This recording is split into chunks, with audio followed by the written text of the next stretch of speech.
Oo, kasi well, first I'll get your reaction, no? On the MMFF yung Saving Sally. Honestly, hindi ako makapaniwala and I'm just so grateful. Nung nalaman ko kasi yun kahapon, as in diretso iyak. And then I was calling everyone that's a part of the project and lahat kami, naririnig mo yung sinisipon lahat. So alam mong umiiyak lahat. And I'm just so grateful to the Metro Manila Film Fest board because they chose us and wala, I'm just so happy kasi parang feeling ko nagulat nga ako sa choices this year na parang ang dami-daming indie.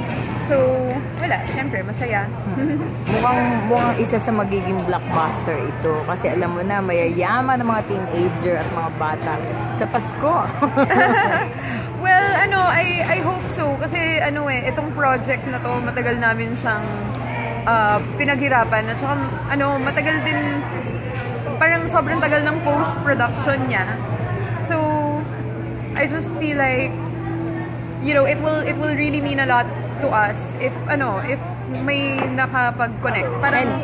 Parang it'll make it all worth it. Your character's name there is Sally and ikaw yung nililigawan ni di ba? Ni Marty, who is my best friend, played by Enzo Marcos. But you were taught that this is going to be a mix of CGI and Nung sinut nyo, naka-green, naka-blue screen. Chroma kami all the way, every shoot day. Ayun nga, parang siguro may prop kang mahahawakan, pero everything behind you, gawa-gawa lang. Tapos ini-imagine mo din minsan yung kausap mo. Grabe, congratulations. Siguro what do you want your viewers and especially your followers to watch you on Christmas? Ngayon sa Saving Sally. I just hope that everyone comes and sees Saving Sally.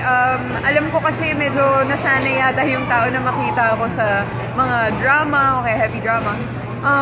But, it's Christmas. I want everyone to be happy. This is a nice, light story. Romantic for everyone to enjoy. It's very young. Your favorite line in your favorite scene? My favorite line is...